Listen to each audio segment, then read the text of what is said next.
Welcome back, boys. Today we have a interesting one. The politics of dehumanization.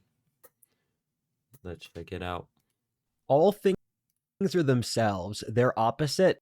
All things are themselves, their opposite, nothing, everything, great and yet small. All things are connected and yet divided at once. This may confuse you, but welcome to reality. We're all stuck here. It's deeply unfair and complex to a point of near insanity, but somehow it all holds together. We're stuck in such a brutal game since we need something interesting to do, and boring games aren't interesting. Thus, we're stuck in the most interesting game possible, that being reality. A game which for most of our lives is in fact boring. Are you starting to see the point? Paradox is so intimately woven into reality as to be a natural law in itself. This is what the wise men of all of history have said, most strongly encapsulated in the Oriental tradition. However, one of the principles that underlie the innate paradox of the universe most easily for me is that if you want to know someone or something's character, I can often look to their projections to see who they really are. Those who are psychologically not well developed constantly tell on who they really are and what they truly believe by talking about those who they hate and also the stories they tell about themselves. One of the easiest principles in this regard, which I've mentioned in a few previous videos, is that what the left says about the right is really what the left is. The left says that the right is motivated by hate, uses institutional power to subtly control everything indirectly, that the right is sexist, racist, obsessed with power, and doesn't believe in anything. If you look at what Marxists say about their enemies, it's a pretty good look at what Marxists really are. The more better developed someone is psychologically, the less they project when they look out on the world, since they have developed a better degree of self-awareness. However, when you look at modern civilization, which is clearly very poorly psychologically developed, given the modern West is committing civilizational suicide before our own very eyes, and people aren't having kids, is let's see what they take the most pride in and what they hate about others. What does I think the problem of not having kids, it's mostly financial. But of course, like, people are getting more and more divided in every single way. the modern world care about, and what does it accuse its enemies of being? The short answer is human rights. I am going to give you a brutal thesis today, one that I believe many of you will have an issue stomaching. Human rights is a pretty new idea, I think. Like you go back, do you think the Vikings or go back 1,000 years, 2,000 years, did they have human rights? That the underlying nature of modernity is to use the incredible power of industrial civilization for mass dehumanization. The underlying nature of this video is to show that the main thing our civilization does is attempt to strip away the humanity from the population, to turn them into good little cogs that have lost any of their own individuality in life. This is the main purpose of industrial civilization and is a feature, not a bug.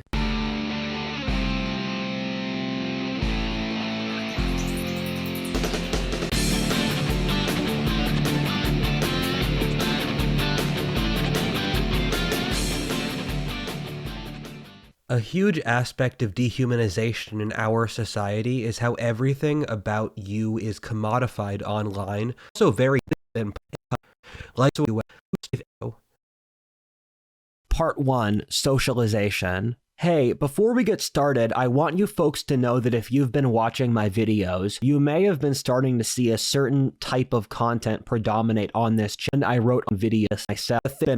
I'm going to be on. After that, the next two themes, possibly the skeleton key Unabomber, is a concept that he developed. Savor your video attacking industrial civilization when you still get to have a new one. One of the biggest themes of the video I made on the Unabomber is a concept that he developed, which I think is possibly the skeleton key or the most important underlying concept of our society. That being over-socialization. Over-socialization is the idea that the Unabomber developed, that the main issue issue with industrial civilization is that it requires too many moving parts to cooperate at once. The machine that is industrial civilization prioritizes standardization and uniformity. The problem implicit in this is that the gears in the industrial machine aren't metal, they're people. Industrial civilization requires the mass standardization of the people involved in the society itself. One of the points the historian Niall Ferguson has made is that if you traveled around the world a century ago, you'd find remarkable differences in fashion just as a single example between regions. Cowboy dress in Middle America, the top-knots Chinese peasants wore, the loincloths of Africa, or the shawls of Celtic peasants. Today, their descendants are all wearing t-shirts, often of the same brands, with the same logos. I remember one time I was in Phuket in the Indian Ocean in Thailand, about as far away as you could possibly be from my home in the eastern US. And I thought to myself, you know, this looks exactly like Florida. This is the industrial world writ large, that the mass standardization spans the whole world like a steel railroad, subduing any differences or personality. This is why for upper-class Americans, you can see a sort of tourism fatigue in which they've been all over the world only to find that the parts of the world tourists go to, or the industrialized world, all looks awfully the same.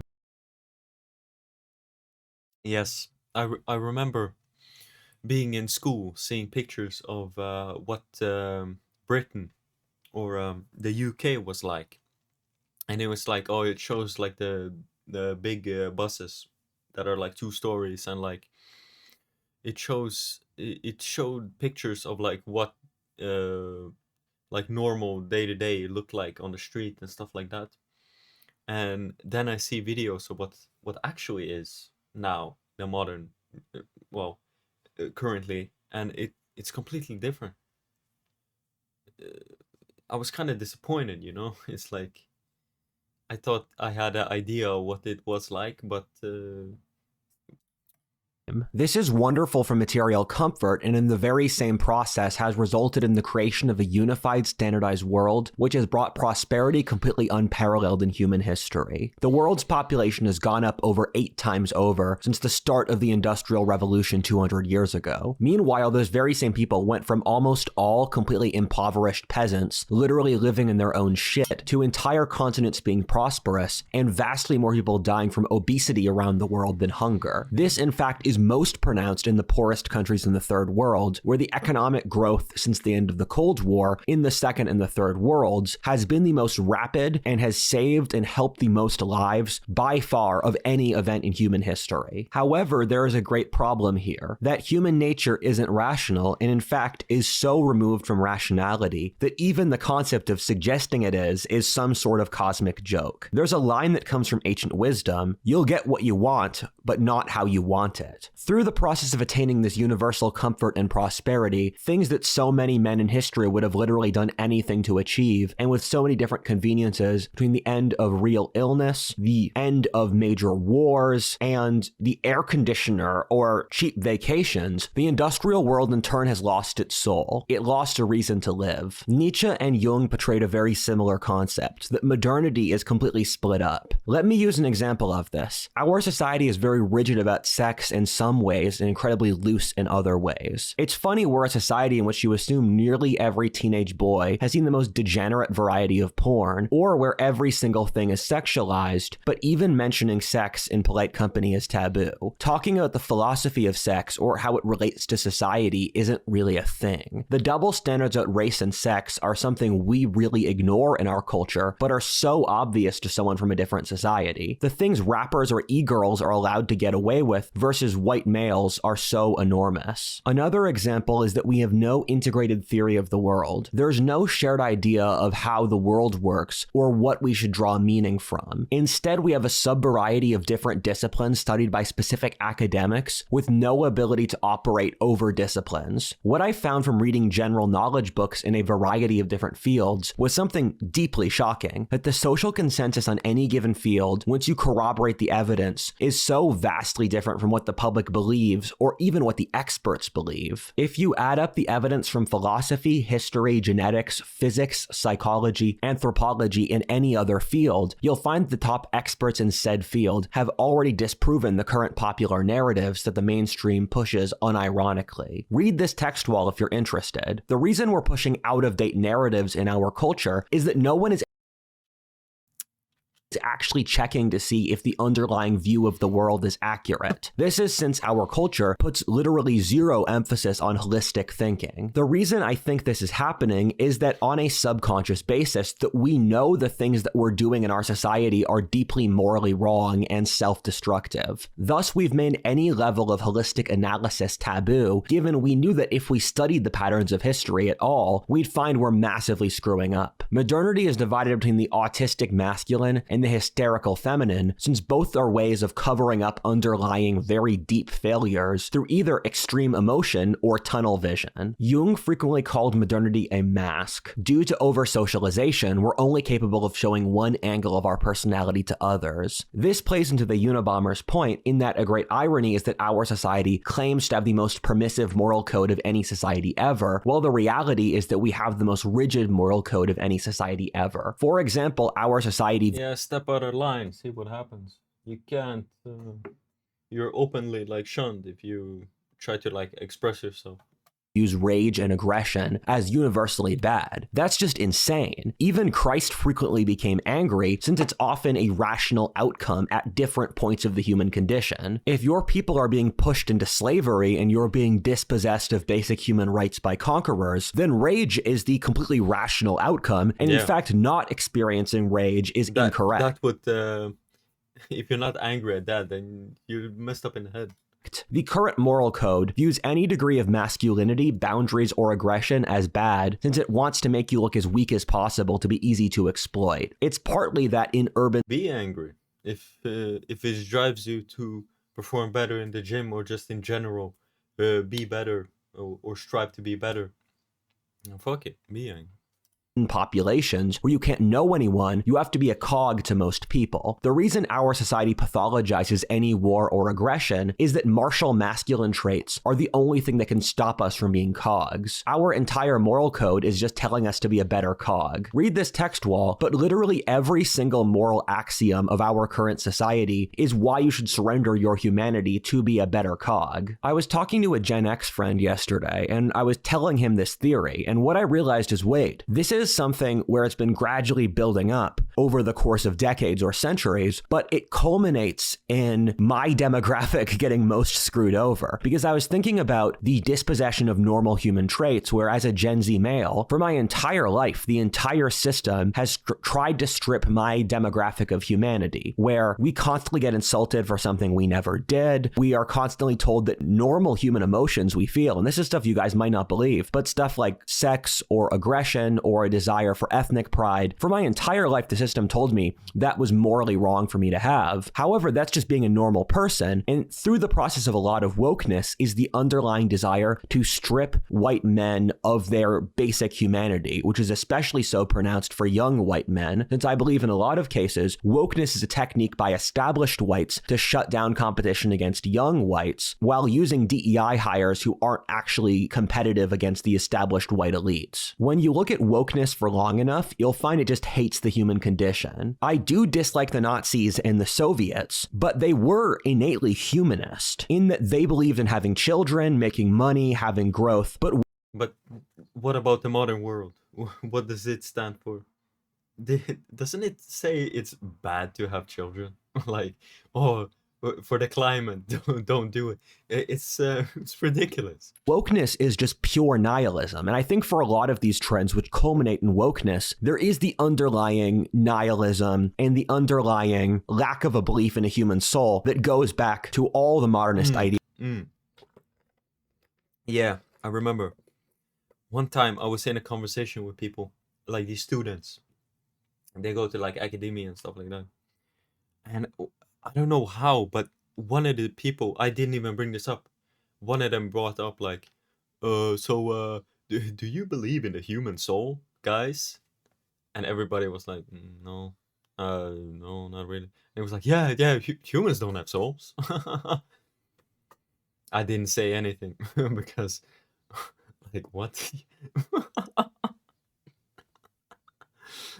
Ay, ideologies, but due to gradually stripping away pre-existing traditions, it's culminated in something worse, that being pure nihilism. Wokeness picks on the greatest men in Western history and try to rip them apart. What they're saying here is that nothing is ever enough. They take the most successful society in human history and tear it apart. It's literally insane to see what wokeness pathologizes. It turns normal heterosexuality into something bad. Having children, loving your own nation, religion, the hell is that?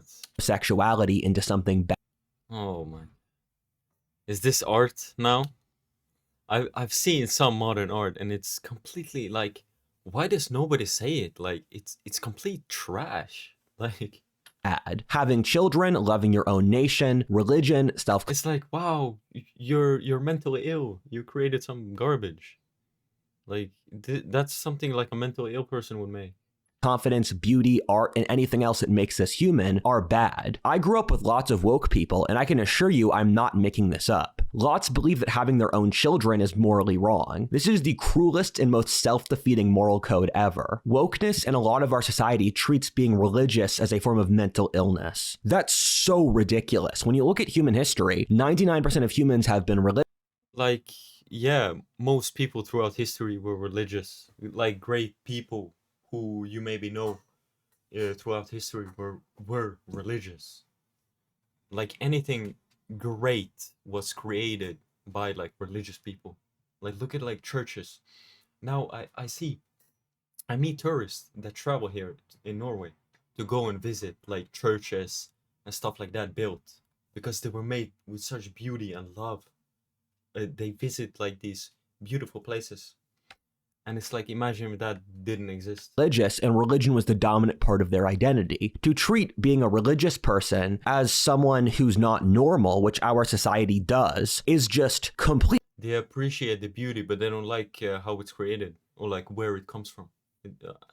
Counterproductive to the entire human condition. You can't study humanity as a species without studying religion, because for almost all humans in history, religion was the most important thing in their lives. The same thing also applies to heterosexuality, which for almost everyone in history was also the most important thing in their lives. When you study the Bible, you find its heroes are deeply flawed. Solomon was basically Andrew Tate. Joshua committed genocide, and Moses tried to avoid God, and he constantly pissed off the Jews and was scared of public speaking. What the Bible was trying to convey here is that since perfection is impossible, that these flawed humans are so good that they're worthy of being extolled. This is what traditional religions were trying to do, to show attainable standards of human conduct that were done by actual humans. For wokeness, nothing is enough, however. The reason for this extreme cruelty is that the biggest thing modernity is built around is the bureaucratic system. Bureaucracies can't think. They operate under their own logic, whose ultimate goal is to extract for the system itself. Much like an AI in a sci-fi story which vacuums the oceans to prevent drowning deaths, modernist bureaucracies start out with reasonable goals like ending inequality or helping black people, and then they guide it to civilizational suicide. With modernity, we gave all the power to the bureaucracies, and thus in a lot of the world, there were literally no countervening forces to the extractive power of the bureaucracy. Watch my video on the bureaucracy if you're interested in this topic. What that means is that the bureaucracy just drains the traditional organic society, replacing it with dead, controlled matter, and then nothing replaces that. For those who have dealt with bureaucracies, you've seen this. Since they can only operate at a scale of measured things, it means that they will make staggering strategic errors which will kill them, and yet since no one's held responsible for them, they just keep killing themselves and everything else, given they operate under their own logic. They have their own internal mental systems that can't be short-circuited or changed. I've seen bureaucracies which have made staggeringly poor decisions, but since there are too many moving parts, they just can't change direction at all. They refuse to see that which they can't understand. A horrible thing is that in the process of this, in that our society is a bureaucracy, they in turn change the minds of the men in those societies to be like bureaucracies. Since the industrial machine can only operate under these standardized rules it forms, it ignores that which it can't measure. But no matter what, you can't just get rid of the non-measured things in life since they're still real. Look back over history history, and you'll see community, tradition, art, culture, family, and religion have literally been the most important factors in people's lives, but industrial civilization is completely incapable of seeing their importance. In fact, what the system sees is that the culture it was formed to serve is in fact its enemy, given it slows down its growth. Thus, the bureaucracy declares war on literally everything it can't understand. It declares war on life itself. This is why managerial totalitarianism has killed more than literally everything else in human history combined. It's also why wokeness is literally against people mating and having gender roles, given forcing women into the workforce in the short term increases GDP at the expense of complete birth rate collapse, which will later kill the society. The system pushes onwards with no thought at all about anything but itself. Yeah, it just makes something too.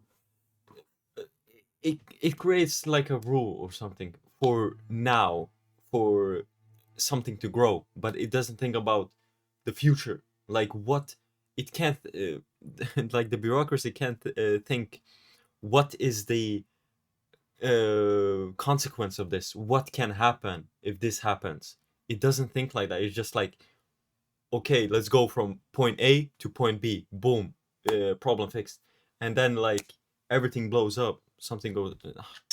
It imports millions of immigrants to keep wages low at the expense of the entire society. It destroys human nature, since that's a stop on the system. It's so horrifying to see even the most basic elements of our own humanity be pushed against, since it can't compete with the machines. Our most basic emotional, cultural, sexual, social needs are thrown away, since a robot can do a task more cheaply. The system is incapable of thinking, and so it just doesn't. The ruling class are just those who are here to rationalize the system's constant growth at the expense of everything else. Part 2, No Mythology. We see that the lack of a clear sense of soul is a very, very key issue across the industrial world. What I largely do in a lot of cases is that I listen to people and repeat back to them what they've said to me. People will say, Rudyard, how do you know blank? The short answer is that even in a lot of cases, if people don't realize it, people will constantly say who they are and what they care about in a million different ways that are pretty easy to spot if you know where to look. Goethe had an interesting theory which was quite instrumental for a generation of Germanic figures between Jung, Spengler, Freud, and Nietzsche, which I'm going to call artistic empiricism. The idea behind artistic empiricism is that you can look to someone's aesthetic tastes and the stories which they use to symbolize their lives as a way to look into their minds. The easiest example of this is that we judge people by how they dress, their mannerisms, and the music they listen to. On the broader level, you can judge an entire civilization by the art it uses, and Freud or Jung built an entire theory of human psychology based off dream structure. The wisest and most sentient thinkers of industrial civilization keep circling back to one point. Any given industrial thinker beyond a certain level of caliber, including Nietzsche,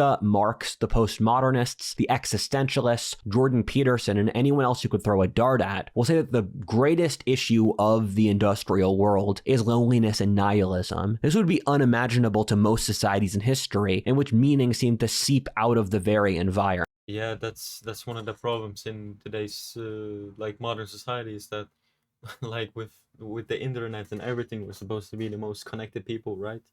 But I meet so many people, they they haven't even learned like proper like communication skills, or like they have anxiety and all this stuff. It's very sad to see, really. It's like there's too much input for these young minds, and they just don't develop properly. In which religion, tradition, family, ethnicity, myth, and glory gave you meaning no matter what you could do. Modernity is very cruel to the sentient or the self-aware, who are physically incapable of losing themselves in the material luxuries and hedonism that the industrial world provides. I like to say that modernity is an alliance of envious nihilistic witches who tear civilization down out of resentment, and autistic materialists who can't understand what an abstract concept is. Modernity is physically incapable of understanding the concept of an abstract concept. This is why things like sexual differences between men and women are so obvious, but our society doesn't believe they exist and believes in trans. If we can't understand the very clear difference between men and women, of course we won't be able to understand history, religion, philosophy, art, and culture. All of these are things I want to understand all that, but I lack like background. Like I don't have enough knowledge. That's why I started reading books not too long ago. I still need to focus on that, but I find it very interesting. I wish I found it sooner when I was younger.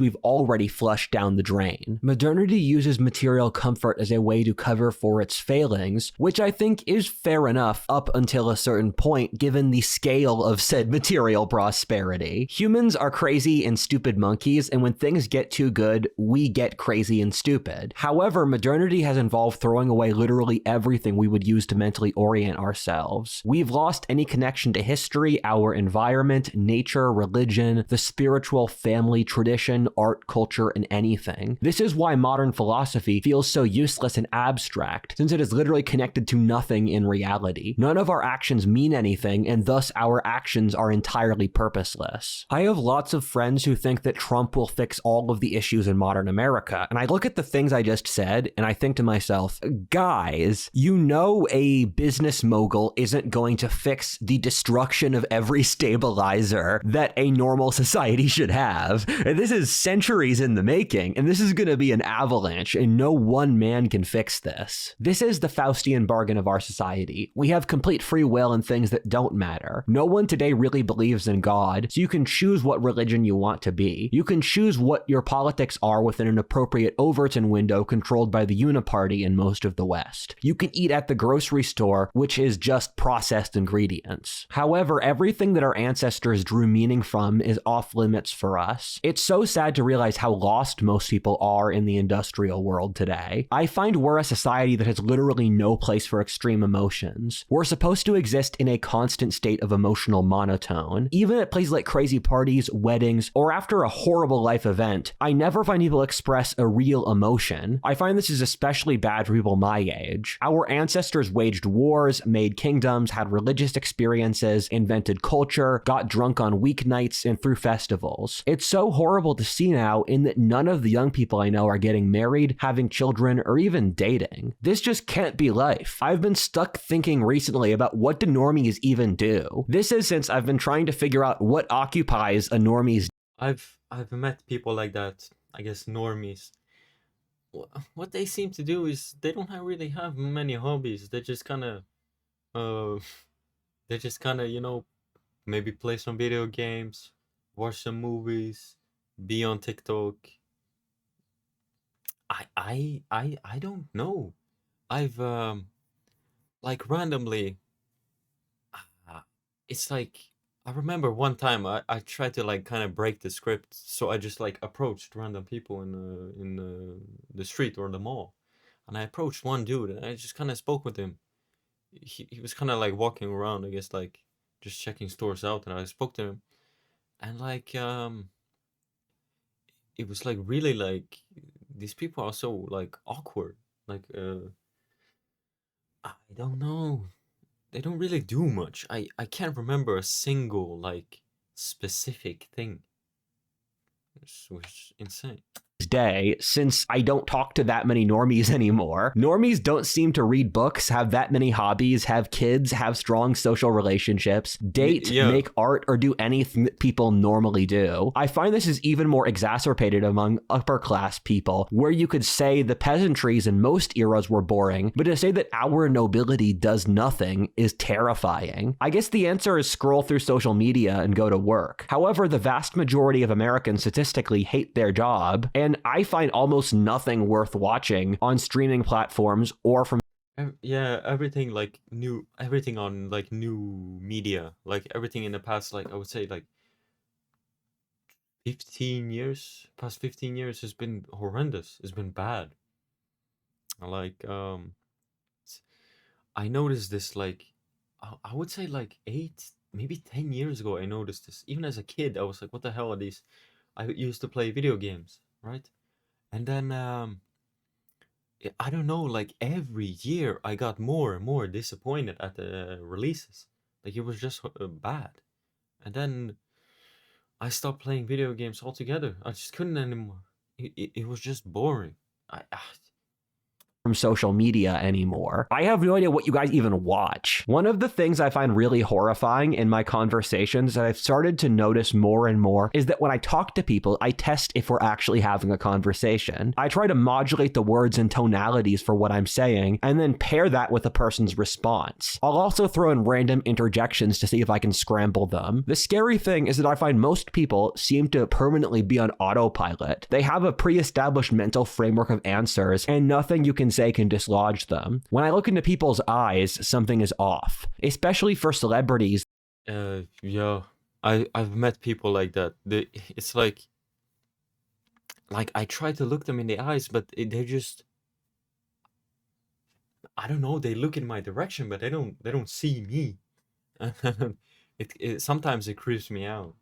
There's a sparkle that's just gone. I can feel that people are losing their souls before my own very eyes, and it's horrifying. Can someone please explain to me why I'm wrong? I'd really like to be wrong here. I think a lot of this can be explained by mouse utopia, which is one of my favorite paradigms where if you watch this show regularly, you'll have heard me talk a lot about this already. Mouse utopia was an experiment in the 60s and 70s where they gave mice perfect conditions for population growth. What happened afterwards is chilling. The mouse population skyrocketed to 1/3 of the cage's carrying capacity, and as the mice became crowded, their entire society collapsed. Male mice became effeminate, female mice became masculine and aggressive, mistreating their own young. The mice stopped being able to form any kind of social relationships as their society completely broke down. The mice became divided into a sub-variety of different groups between nihilist sociopath mice who would murder the others, antisocial autists, homeless mice who would let themselves get attacked without fighting back, and young female mice who refused to mate. In every single one of the 30 experiments, the mouse birth rate collapsed to 0 and the colony completely failed. The thing I'm describing here is a soul death, in that it doesn't seem like people are alive or are responsive to their environments anymore, and that's a very clear part of the mouse utopia experiment. It occurred in each iteration the experiment had and was called the first death, or a spiritual death. The mice lost their ability to interact with the environment at all, or an ability to enjoy life. The terrifying thing about mouse utopia is it explains every single part of the current issues we face. It's basically a 100% fit for everything going on in our society. Firstly, it stems from rapid population increase due to an end of scarcity, which then causes overcrowding. On top of this, every single thing in mouse utopia has already happened in our society. Our birth rate is careening towards 0. To put this into perspective, the birth rate is crashing faster than any computer models could predict. At this rate, the world will have at least half of its current population at the end of this century, and potentially far, far less. To revert back to an earlier topic, certain civilizations use mythic stories as a way to convey the underlying nature of said society. Mythology is a society switchboard which programs how the people in that society relate to the outside world. Mythology and the stories through which it operates is a culture's operating system, which is why religion has been seen as the most important thing for most of human history. The modern world has a very clear mythic structure which you can see in stories between Lord of the Rings, Star Wars, The Matrix, Princess Mononoke, Terminator, Fight Club, 2001: A Space Odyssey, or Harry Potter. The industrial story goes something like this. There's a plucky group of heroes who form organically through the story, and they fight against this depersonalizing, satanic force which is trying to destroy their souls by subliminating it into the unconscious. This is the only major meta-narrative industrial civilization has, which I am aware of. I was really fascinated by what this depersonalizing, soul-crushing force is. My video on modern civilization, which I believe to be one of my best I've made, is an attempt to explain what the origin, logic, and nature of these anti-civilization forces. Modernity is a force which emerged in a sort of weird way, in that unlike any other civilization which formed in a unique place with a unique history, mythology, and culture, modernity developed first in Western Europe and then was immediately exported across the world. Modernity has a very consistent set of values, architecture, mythology, amongst others. Ironically, as explained in this text wall, most of these assumptions were never tested and are grossly incorrect. Modernity is pretty uniform and is an anti-civilization, also built largely off the rejection of older civilizations. Modernity, much like the technologies of the industrial oil-based world of its time, is based off burning the fossilized utilized life force of previous living eras to power it. A great issue with modernity is that the way it progresses is like a pyramid, where the higher you get towards the top, the more constricted you are. Modernity does something very cruel in that as you go through progress and approach supposed perfection, you lose the ability to fail or experiment. The problem with progress is that it allows none of the messiness of real human life. Modernity is addicted to something I call forward time debt. What that means is that our conception of time is that we owe the future something due to progress. This gets even worse when you put modernist societies under pressure, which you could see today or in the tyrannies of the 20th century. Modern societies under pressure start to ramp up the speed of their efforts right at a time when they need to slow down in order to reach the utopian progress faster. This is why modernist regimes will make staggering errors due to never having natural timing or the ability to relate to their environments organically. We are constantly addicted to the future in our society. We keep thinking we will be happy in the future, that things will make sense in the future, and that we'll know what we want. Mortals are always stupid monkeys who never know what they actually want. I remember growing up seeing everyone rushing around the city and in traffic. I remember thinking even as a child, do they even know where they're really going and what they want or what they're going to do when they're done driving?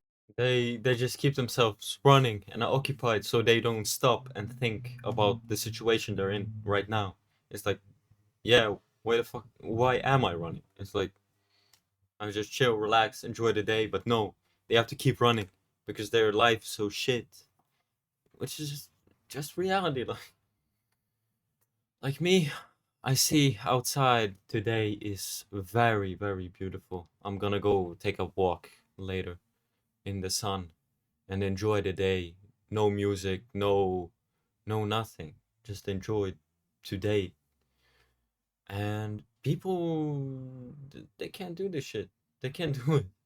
I meet like these runners. They keep like running everywhere and like they don't relax. They always have like fucking music in the air. I Do they have any idea what they're actually doing? I saw people constantly rush around to get off the train and to drive and cutting each other off, and I'm thinking, are they going anywhere of any value? We fill our schedules up since we only feel happy when we're busy. We constantly fill our lives with meaningless bullshit, with work projects, with podcasts, with just things to suck up our time like TV, since if we have even a second of free time, we would realize the raw nihilistic emptiness of our lives. We would realize that we truly have nothing to live for. For many of us, we have no one who truly loves us and nothing to die for. That we have no idea what we're doing. I can't stand the constant noise and chatter of our society. find your purpose. It took me a little while, but I figured out that if possible, I want to help people. Um, I'm not I'm not like the best at anything, but I do believe that I can try everything. I'm open to most things when it comes to like knowledge and I hope to become stronger and help people who need some kind of guidance or like just help, you know. That for me would be very fun, whether it be through something like this, like philosophy, or but there's so many things to for me to learn and read, which I find very fun. I found what I wanted to do, and it's about trial and error. Find out what you want to do. Be open to new experiences. You can't just do nothing because then like nothing will change. Go and try climbing. Go try join some kind of running club. Go join a martial arts.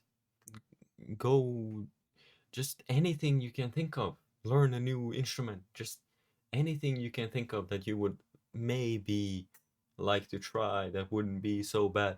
Go do everything. Try it. And then one you can find something. I do believe. I find it maddening. Does anyone else? So much noise and nothing worth listening to. We're never enough since we're addicted to the future. No matter what we accomplish, we must always do more, always going faster, earning more and getting bigger. We are a train. Be grateful for what you have and the options you have now, so you can continue to work with what you have and maybe get something more. maybe that was not the best one, but I hope you understand the message.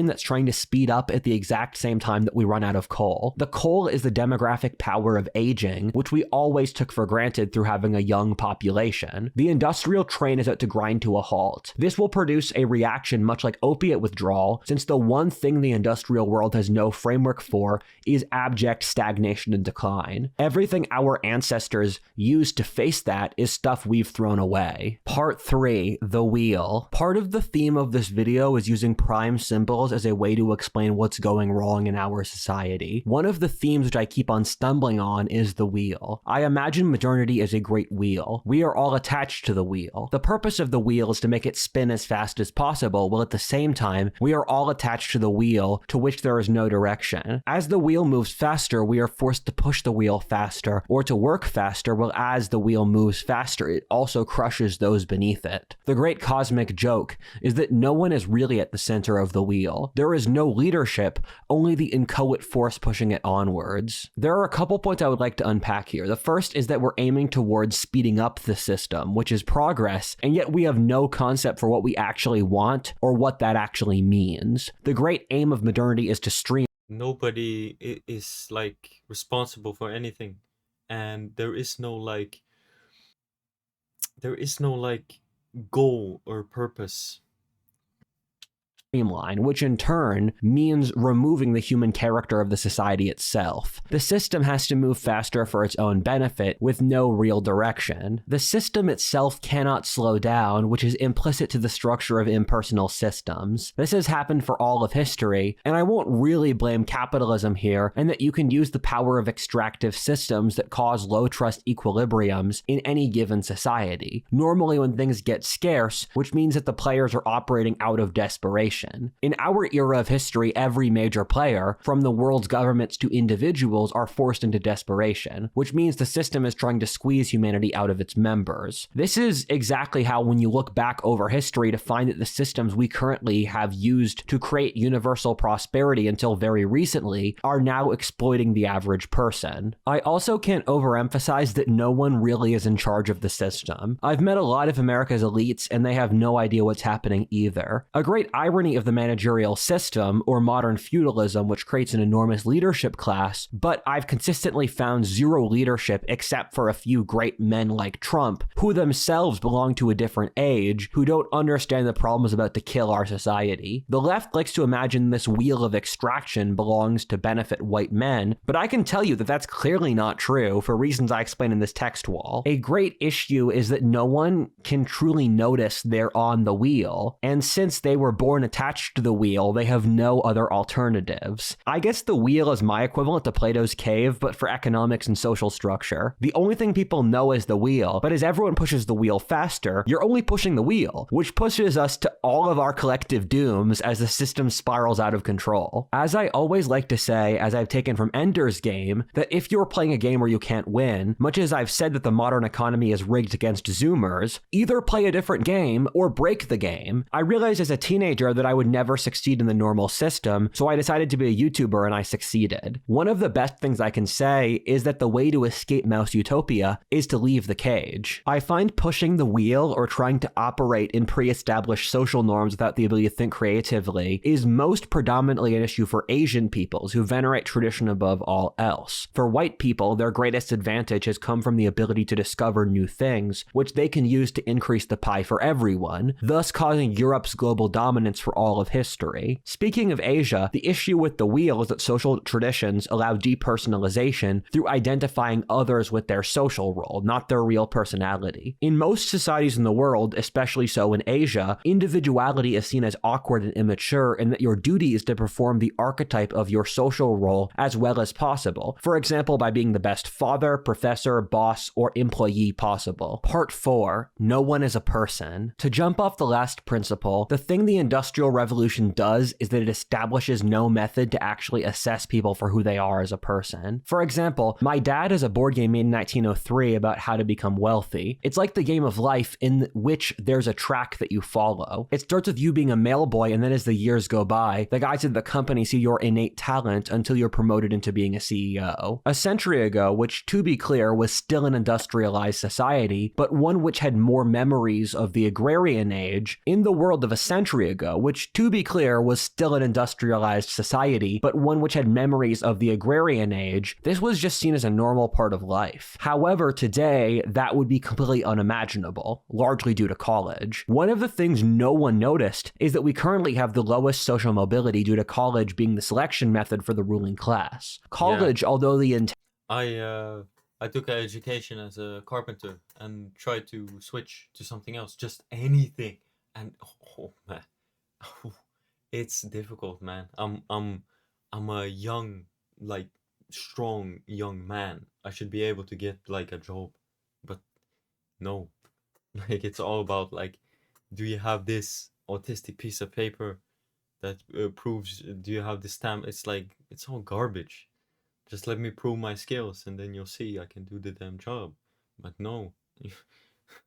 tension was ironically the opposite, has had the effect of entrenching social classes due to the upper classes being able to game the system. 60% of the students at the top 20 colleges in America are from the top 1% of families. Promotions don't occur for organic reasons due to the need to pick someone from a good college. A big reason for this is that in the industrial world, due to operating at large enough scales, it's become impossible to assess people for their actual characters. There are two easy downstream examples of this. The first is that college is used as a proxy for social class and for skill, which has largely broken down recently since the colleges have become ideological propaganda. The second is that a lot of woke stuff like quotas stems from this, in which due to the depersonalization of hiring, we can conceive of the idea of just choosing people of different racial backgrounds since we see people as demographics, not as people. This is a very, very important point, possibly the most important point of this entire video, in that for almost all of human history, one of the most important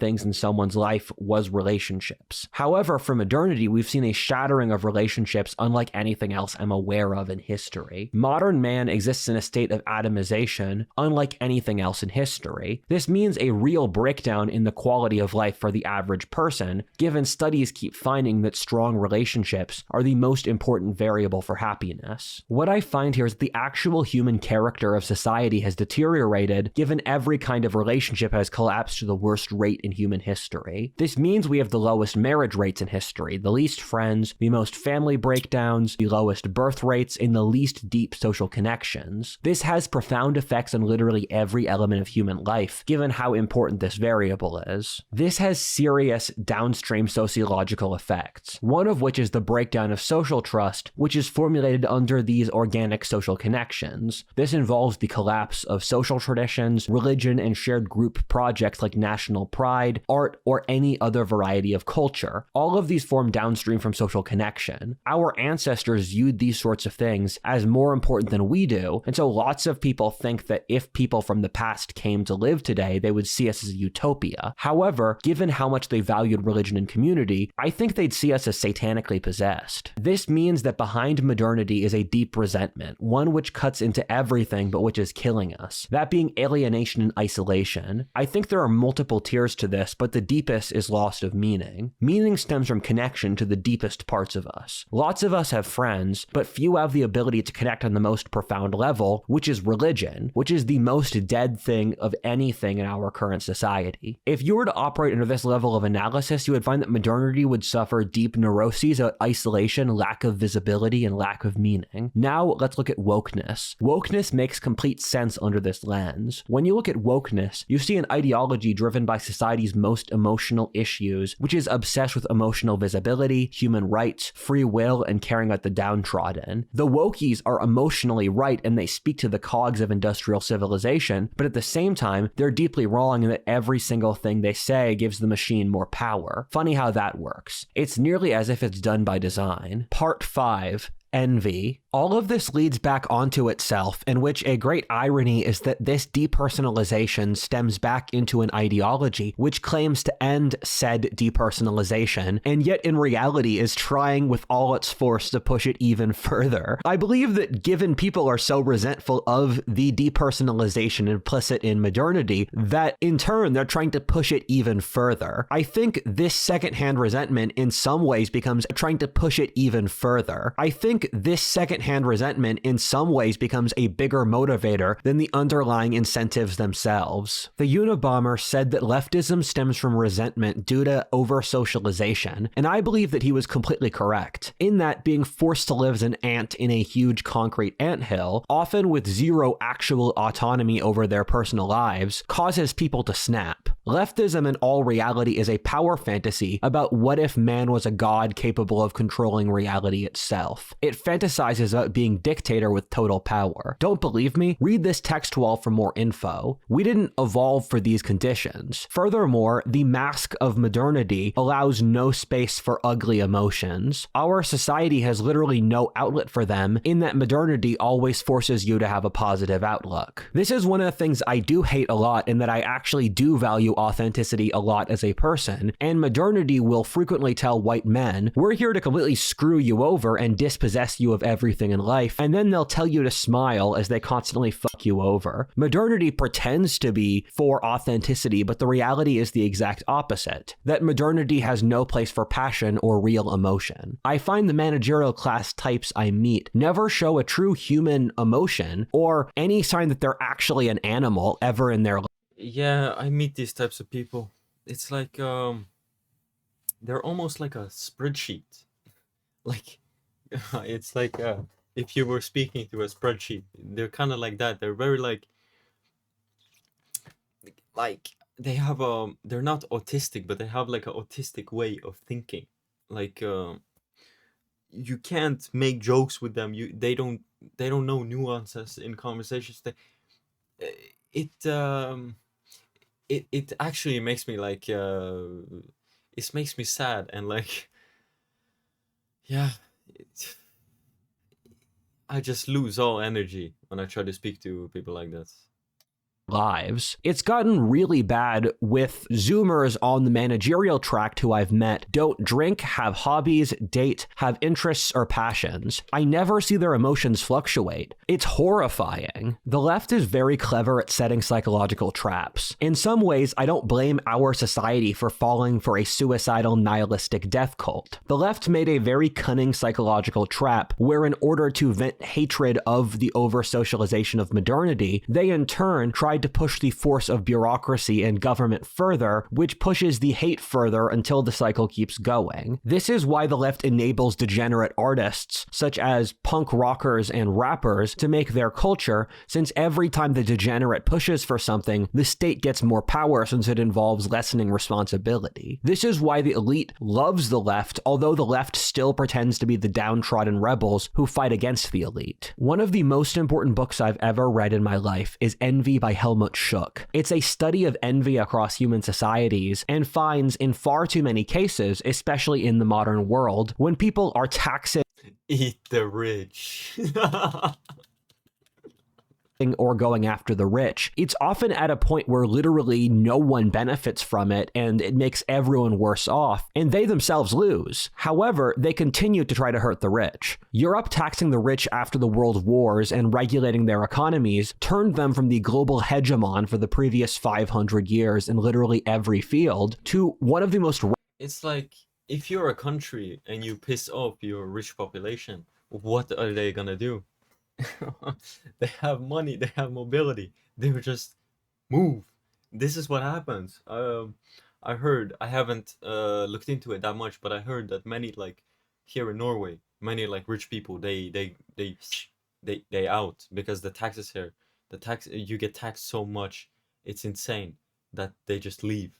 I don't know where they go, maybe like Dubai or something like that, but yeah, I heard that. rapid declines ever in human history. Nietzsche had a concept called ressentiment, which is interned loathing of excellence coming from the weak. He predicted in the 19th century that after a century of nihilism, until the point of around the start of the 21st century, that ressentiment would grow so great that we would live in a society which he called the last men. The last men would favor mediocrity, weakness, and comfort. It would be a society so sterile and neutered to have both shut down greatness and also even the development of healthy human life itself. I would imagine that the society of the last men wouldn't be able to even procreate due to not enacting the innate sexual polarity, which makes the sexes even like each other, and would be so consumed by nihilism as to be unable to fight for its own survival. It would in fact hate those who wanted to survive. I wish he was wrong, but he wasn't. One of the most important anthropology books of my life is the book The Lonely Crowd by David Reisman. That book was written around the time of World War II, but is one of the best books ever written on modern Western culture I've ever read. He said that due to the rise of urbanization and large bureaucratic corporate structures, that Western culture had made a shift from internally driven, which I have called guilt-oriented Christian morality, to externally driven, what I call anxiety-based morality. This would create a society incapable of producing greatness, drive, or any sense of social order. Ennui, nihilism, anxiety, and indecision would become horrors in themselves in an anxiety-driven society. The book is called The Lonely Crowd since his metaphor for modern America is that everyone is in the crowd since they all want approval, but the crowd is lonely since no one's being authentic. I find that especially in coastal elite circles in America, that there's Yeah, I see the comeback in on social media. It's like I see all these people. They are so authentic, and people respond very well to it. No longer it's like the meta where like everything's like boom explosions, like everything is so goddamn scripted.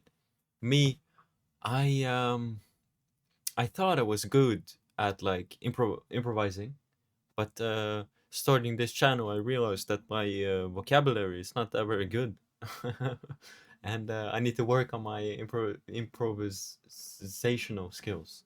But I really like doing this actually, and I'm gonna keep doing it. But yeah, this is fun. I'm gonna try to be as real as possible, or I'm always real, but you get what I mean. so horrifyingly true. At the time of World War II, he predicted transgenderism, political correctness, a culture war between rural and urban America, corporate culture, the death of art and taste, among other stuff. It's clear that he was right. When bad things happen to you or you make mistakes, as we all do, you can either choose to learn from the mistake or you can choose to double down on it. Our society doubled down. Due to certain incentive structures and historic circumstances, the industrial civilization made us lose our soul. However, rather than learning our lesson, instead we chose to try to tear out the memory that we ever had a soul. What all of modern civilization is trying to do is to destroy the human desire to have any connection to either our animal nature or the divine. Those are the two things that can save us. I have two prescriptions that I'm going to end with. The first being is that the answer to our question doesn't lie in comfort. We think in our society that all issues can be solved with a pill, with a new technology, or with spending more time on the couch. Moderns seem to think that a system can solve anything, that any problem can be solved by cleverness and action, that if the system wasn't able to save you, that it's your fault. I remember when I told adults growing up that I wanted to go on adventures and study the world rather than going on a boring corporate college route, and most of them just didn't even know how to mentally process it or why I would even want that. Things are about to get really ugly. I've explained why I believe that in about a dozen videos. The only way we can survive is if we embrace the struggle. The world gets really ugly and there won't be a solution for a while. Suffering is part of the human condition and systems can't get you out of it. Sometimes life is just horrible and you have to suffer for a while until things get better. Don't Suffer, enjoy it. Maybe be a little like sadistic with it. uh, I see. It's like there's many like weak people. They're like afraid to do anything, to suffer even a little, to be a little uncomfortable, to grow. It's very bad. Don't beat yourself up too much about it. The system won't be able to save you going forward, and get used to that. The system is gradually Yeah, the system he's talking about is only gonna continue to get worse. So you have to become stronger as a man failing all of us at or woman. everything. Secondly, is that our society has siphoned itself off from the rest of the human condition. One of the things that I frequently say is that Hollywood keeps on making Terminator 13 and Toy Story King Kong number 34 when there's the entirety of the human experience to draw stories from. You could be making movies about history, religion, mythology, classical literature, or from around the Yeah, but these people that make the movies and make the scripts, they don't know anything about it.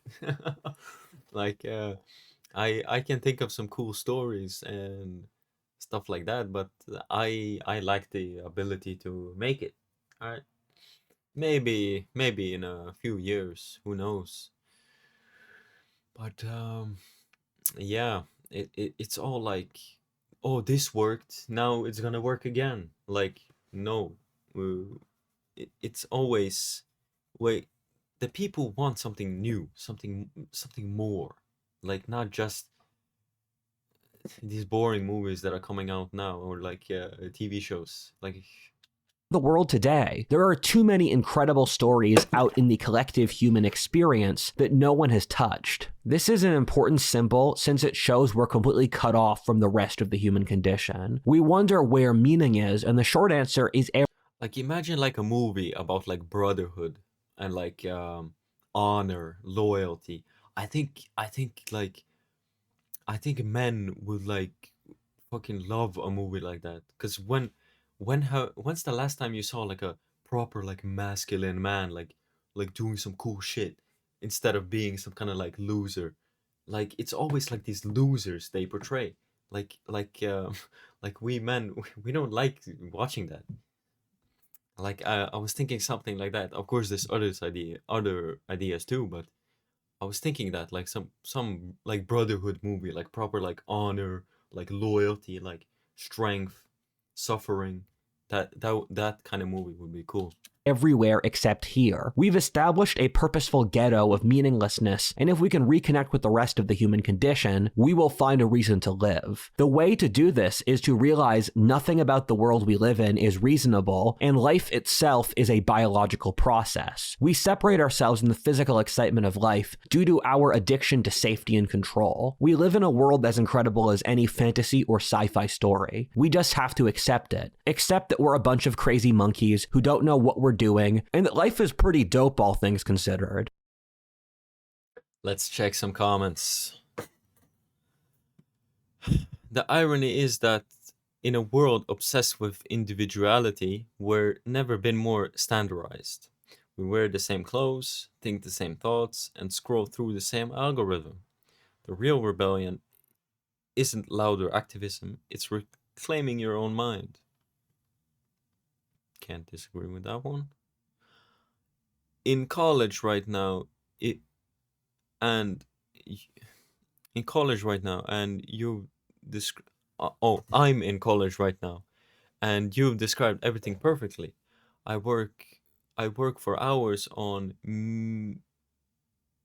meaningless nonsense for people who don't care about it at all, so I can achieve a goal I don't desire. It's madness. Listening to this on my way to join the cult of the Crimson Dragon. I'm a geezer in my late 70s, and you've been a YouTuber since its and I've been a YouTuber since its inception. Your ideas and videos are my favorite of all time. All right. This one was an interesting video. Maybe comment if you want to see more like this one.